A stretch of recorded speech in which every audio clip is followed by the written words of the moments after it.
छत्तीसगढ़ शीतकालीन सत्र में गर्मी बढ़ गई है। हाँ भाई, गर्मी बढ़ गई। गर्मी ठीक लिखना चाहिए था।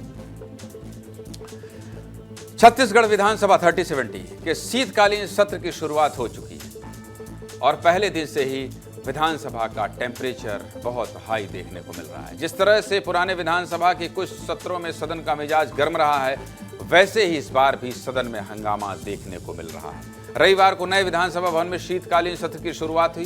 पहले दिन विकसित छत्तीसगढ़ विजन 2047 पर चर्चा हुई। इस चर्चा की वजह से पहले दिन ना ही प्रश्नकाल, ना ही शून्यकाल और ना ही ध्यानाकर्षण रखा गया, जिसकी वजह से पूरे विपक्ष ने सदन की कार्यवाही का बहिष्कार किया। लेकिन विधायक अजय चंद्राकर ने सदन में विपक्ष की कमी महसूस नहीं होने दी और एक के बाद एक कई मुद्दों को लेकर तीखे अंदाज में नजर आए। दूसरे दिन भी जब सदन में विपक्ष की एंट्री हुई तो अजय चंद्राकर के मजाकिया अंदाज से कार्यवाही की शुरुआत हुई। अजय चंद्राकर ने नेता प्रतिपक्ष डॉक्टर चरणदास महंत से कहा कि राहुल गांधी फुटबॉल मैच खेलने गए थे, आपने पटाखा फोड़वाया या नहीं? राहुल गांधी जी के फुटबॉल को आपने देखा या नहीं? जिसके बाद डॉक्टर चरणदास महंत ने कहा कि कल आपने हमारा स्थान ग्रहण कर लिया था, इसलिए आपको धन्यवाद देते हैं। वहीं पूर्व मुख्यमंत्री भूपेश बघेल ने तंज कसते हुए कहा कि आप कल क्या खेल रहे थे? सबसे पहले तीनों नेताओं का मजाकिया अंदाज आपको दिखा देता हूं, फिर आगे बढ़ते हैं। माननीय नेता प्रतिपक्ष जी हैदराबाद गए थे, दिल्ली गए थे। राहुल गांधी जी फुटबॉल खेले हैं, फटाका वटाका कुछ नहीं फोड़वाया आप छत्तीसगढ़ में। नहीं, कल आपने हमारा स्थान ग्रहण कर लिया। अरे मैं आपका स्थान नहीं, अपने स्थान में धन्यवाद देते। अरे आप ये तो बताओ, राहुल गांधी जी फुटबॉल को देखे कि नहीं देखे? नहीं देख पाए। तो यहाँ फटाका फोड़वाना था कम से कम। फुटबॉल खेल रहे हैं राहुल गांधी जी करके। वो तो सब खेलते हैं। आप कल क्या खेल रहे थे? खो कबड्डी है, खो कबड्डी। अजय जी, निधन का जब उल्लेख होता है तो कृपया ध्यान इधर रहना चाहिए। मंत्री जी से बाद में बात, मैंने निधन का उल्लेख कर दिया है। प्रश्नकाल शुरू होने के बाद बेरोजगारी भत्ता के मुद्दे पर बहस शुरू हुई। विधायक लखेश्वर बघेल ने मंत्री गुरु खुशवंत साहब से सवाल किया, तभी अजय चंद्राकर बीच में बोले। क्या बोले?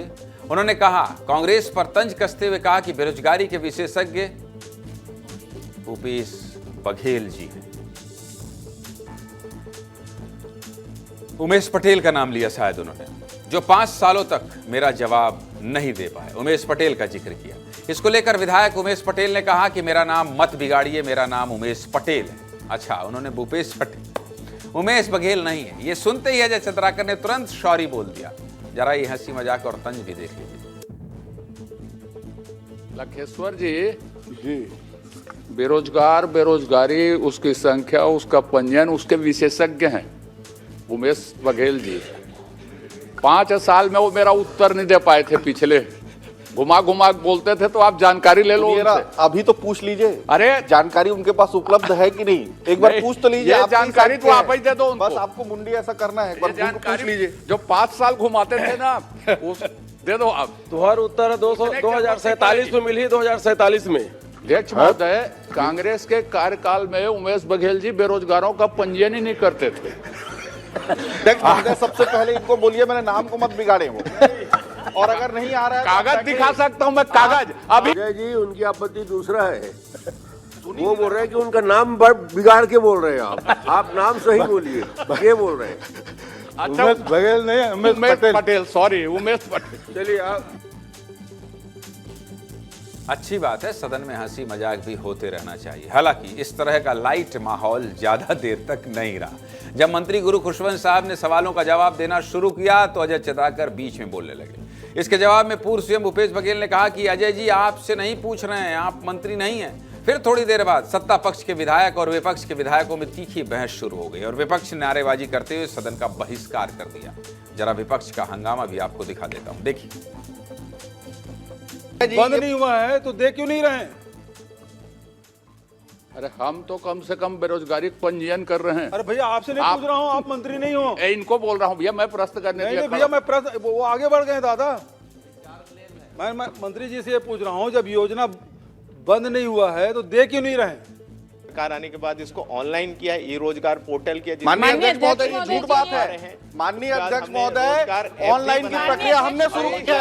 ऐप में अजय जी, आप तो ऐप पूछ रही है, में पूछ लीजिए।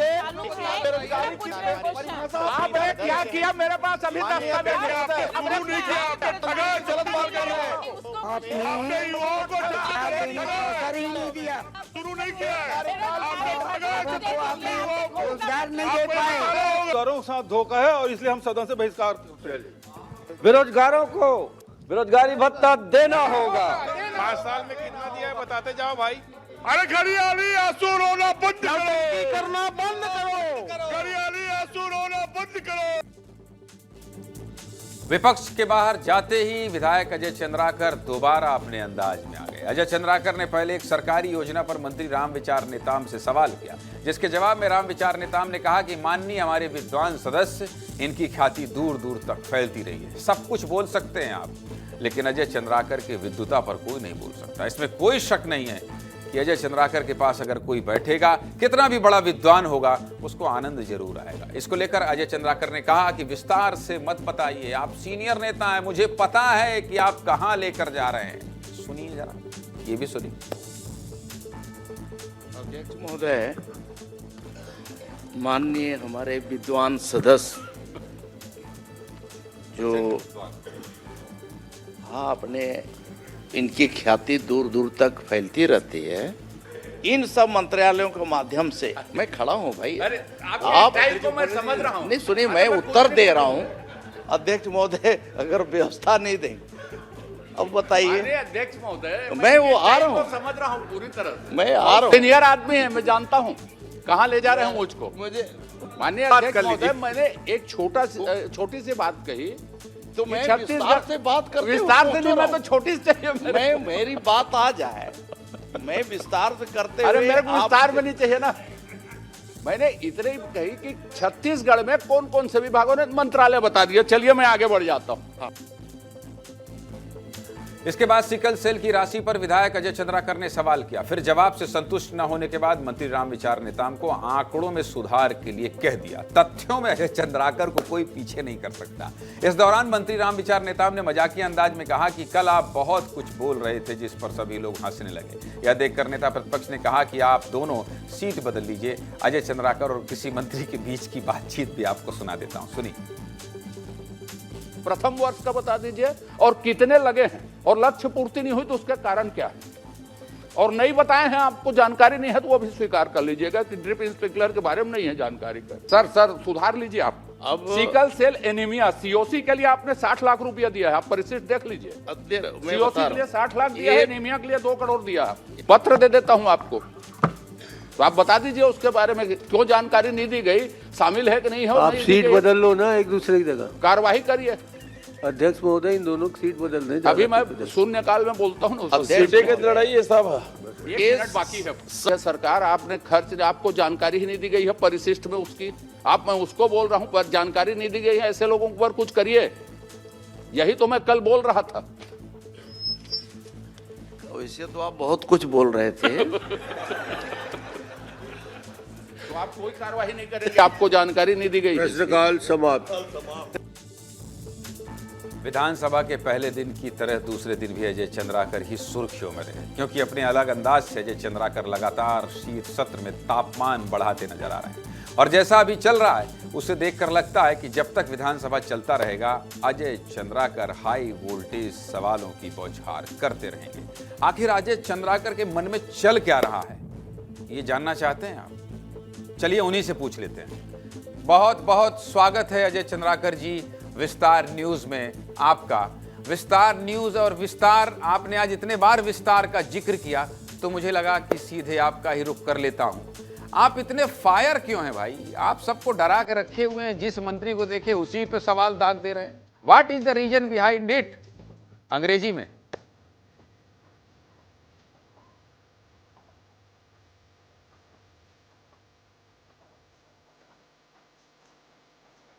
जी बताइए। ऐसा है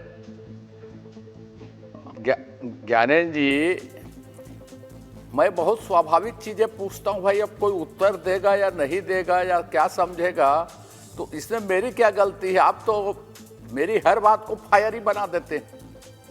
आप 25 साल से मुझको सुन रहे हैं, ये मेरे स्वाभाविक शैली है, मैं किसी के लिए कुछ बोलता ही नहीं, पूछता हूं, उत्तर दे या ना दे उनकी विशेषाधिकार है वो। तो नहीं, मैं फायर नहीं बना रहा हूं भाई, मैं कहां फायर बना देता हूं, मैं तो आपको सुन रहा हूं, इसीलिए तो मैं कह रहा हूं कि आप साधारण भी बोलते हैं। अब देखिए राम विचार नेताम ही कह रहे थे कि कल तो बहुत कुछ बोले थे, मतलब घबराए हुए हैं लोग आपसे। मैं स्वाभाविक शैली ही की ही बात कर रहा हूं, सरकार आपकी है, विधायक आप हैं, तो आप जब इतने आक्रामक 2 दिन से देखिए सिर्फ प्रश्न उत्तर जो भी हो, लेकिन चर्चा किसकी है? अजय चंद्राकर की। 2 दिन की सुर्खियों में कौन है? अजय चंद्राकर है। तो मैं यही कह रहा हूं कि मंत्री जो आने वाले दिन बचे हैं उसमें थोड़ा आपसे सचेत रहें, सावधान रहें, या कल मुस्कुरा कर सवाल पूछने वाले हैं अजय चंद्राकर?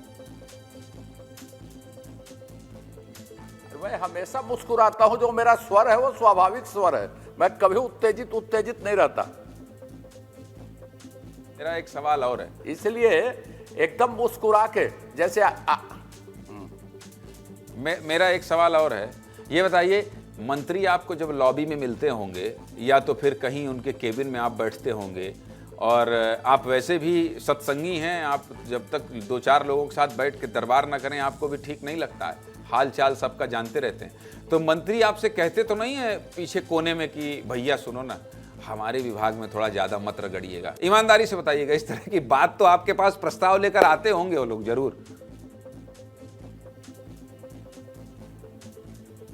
नहीं, कोई मंत्री ऐसा नहीं बोलता। सभी भाजपा के मंत्री, विष्णु सरकार के मंत्री बहुत सक्षम हैं और बहुत काबिल हैं, तो बहुत सक्षम और काबिल लोग हैं, तो उनको किसी तरह का अदरवाइज रिक्वेस्ट की जरूरत नहीं है। बहुत अच्छे तरीके से काम कर रहे हैं, बहुत अच्छे तरीके से जनता की सेवा कर रहे हैं, सब चीज बहुत अच्छे से हो रहा है। और विपक्ष के लोगों ने क्या कहा आपको? जैसे चरणदास महंत ने तो कह ही दिया कि कल आपने मोर्चा संभाल लिया था, और मुझे लगता है कि विपक्ष के लोग भी इतने तीखे सवाल नहीं कर पाएंगे जितना आप कर रहे थे। तो विपक्ष के लोगों ने क्या कहा? हंसी ठिठोली वाली बात बता दीजिए भाई, बहुत सीरियस नहीं पूछ रहा हूं मैं, यहां नहीं गुस्सा करना है आप। अरे भाई,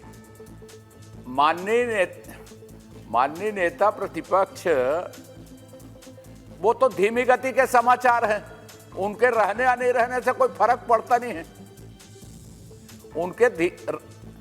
उनके रहने नहीं रहने से कोई फर्क नहीं पड़ता विधानसभा में, वो सिंबॉलिक है। नेता प्रतिपक्ष जी धीमी गति के समाचार हैं, इसलिए उसके बारे में टिप्पणी करने से कोई फायदा है नहीं। इस बात को उपस्थिति आप ये बात कह के कांग्रेस में झगड़ा करवाएंगे, क्योंकि भूपेश बघेल पहले ही कह चुके हैं कि जिस तरह का स्वर अपनाना चाहिए सरकार के खिलाफ, तो ये तो धीमी गति, आपने एक नया नाम दे दिया है, धीमी गति के समाचार, ये भी वायरल होगा। मैं ये कह रहा हूं कि भूपेश बघेल तो पहले ही निशाना साध चुके हैं चरणदास महंत पर, अब आप कह रहे हैं कि उनके रहने न रहने से कोई फर्क ही नहीं पड़ता, तो ये तो कांग्रेस को लड़वा रहे हैं आप आपस में, भूपेश बघेल को मौका दे रहे हैं चरणदास महंत पर सवाल उठाने के लिए।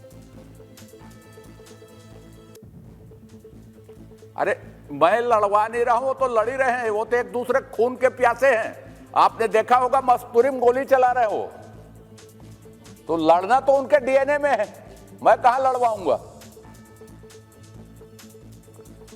लड़ना तो उनके डीएनए में है, मैं कहां लड़वाऊंगा? तो आप ये कैसे कह रहे हैं कि चरणदास महंत और भूपेश बघेल एक दूसरे के खून के प्यासे हैं? कुछ तो आधार होना चाहिए आपके पास। नहीं, वो दोनों खून के प्यासे नहीं हैं। मैंने कहा मस्तूरी में कांग्रेसियों ने एक दूसरे के ऊपर गोली चलाई, वो कांग्रेस वाले एक दूसरे के खून के प्यासे हैं कहा, उसके संस्कार में है कहा। अच्छा, उमेश पटेल को आप भूपेश पटेल क्यों कह रहे थे? नाम भूल गए थे या तो फिर कहीं गलत जानकारी दी गई थी? उमेश बघेल नहीं, मैंने बाद में उसका स्पष्टीकरण दिया कि अभी कांग्रेस में भूपेश बघेल जी का युग चल रहा है।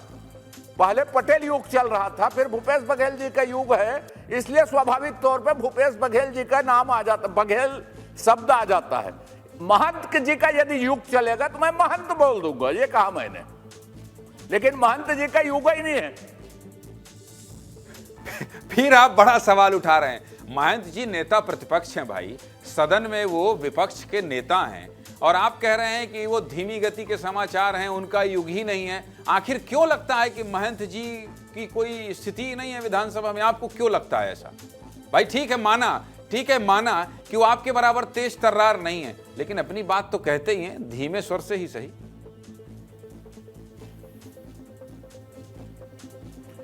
नहीं, वो अधिकांश समय सत्ता में रहे, उनको हमेशा लगता है कि मैं सत्ता में हूं, तो सत्ता का स्वर निकलता है उसके मुंह से, और वो समझ लीजिए स्वाभाविक रूप से हमारे साथी हैं, और गिनती यदि करें तो 15वें हैं। अच्छा, गिनती करें तो 15वें हैं। अच्छा, मतलब सरकार में शामिल टाइप का इशारा कर रहे हैं आप। वो कुछ नहीं बोलते हैं, उनसे ज्यादा तो खैर आप सवाल उठाते हैं। दूसरा, आपने कल, मैं आपको सुन रहा था, आपका पूरा भाषण मैंने सुना, आप कल 36 गढ़ियों की बात कर रहे थे। आप कह रहे थे कि यहाँ मूर्ति के कलाकार जितने हैं वो सब बंगाल से आते हैं। तो ये सब तो छत्तीसगढ़िया क्रांति सेना की आवाज है, जो अमित बघेल बोल रहे थे, उनकी पार्टी जो बोलती है। आप छत्तीसगढ़िया वाद और छत्तीसगढ़ियों की बात सदन में उठा रहे हैं, तो कहीं ये अमित बघेल का दबाव तो नहीं है जिसकी वजह से अजय चंद्राकर मजबूर हुए हैं और इस तरह की बात कर रहे हैं? आप बहुत ख्याति नाम पत्रकार हैं। मैं कभी भी क्षेत्रीय बात नहीं करता। मैंने एक उदाहरण दिया कि वैल्यू एडिशन स्वतः सहायता समूह का करवाना चाहिए, जो परंपरागत बांस के शिल्पकार हैं, बसोड़ लोग। क्या हम उसको कलकत्ता के कलाकारों से अच्छा सिखा सकते हैं? दुर्गा का पंडाल वो लोग बनाए, हमको बंगाल से लाने की जरूरत ना पड़े, बंगाल के लोगों को लाके ऐसा सिखवाइए, ये कहा था मैंने।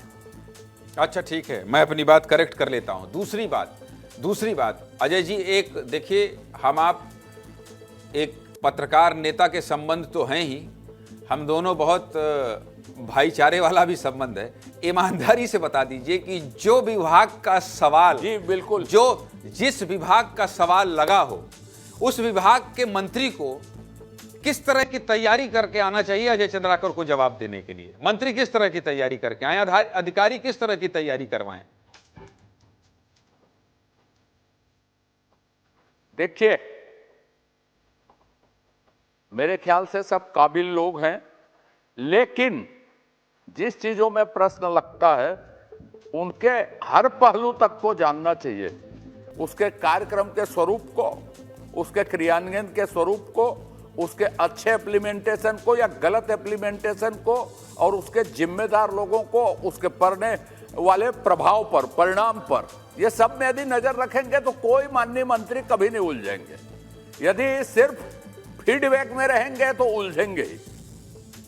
माननीय मंत्री जो है, उनको लगता है कि अजय चंद्राकर जी हमारे बड़े भाई हैं, इतना अनुभव है उनके पास, संसदीय कार्य मंत्री रहे हैं, और जब मैं आपसे जुड़ा नहीं था तब भी मैंने कहा कि अजय चंद्राकर के विद्वता पर, उनके विद्वान होने पर तो किसी को शक नहीं होना चाहिए।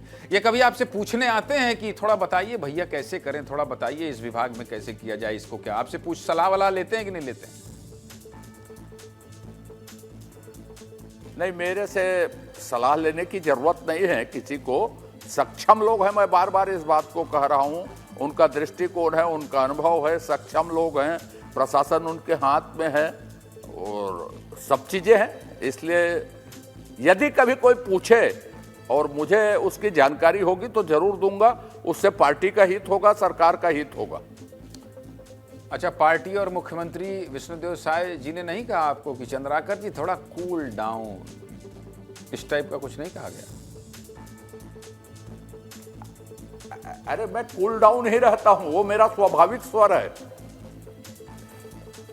अच्छा ठीक है, जाते जाते एक आखिरी सवाल कि कॉफी कब पिला रहे हैं?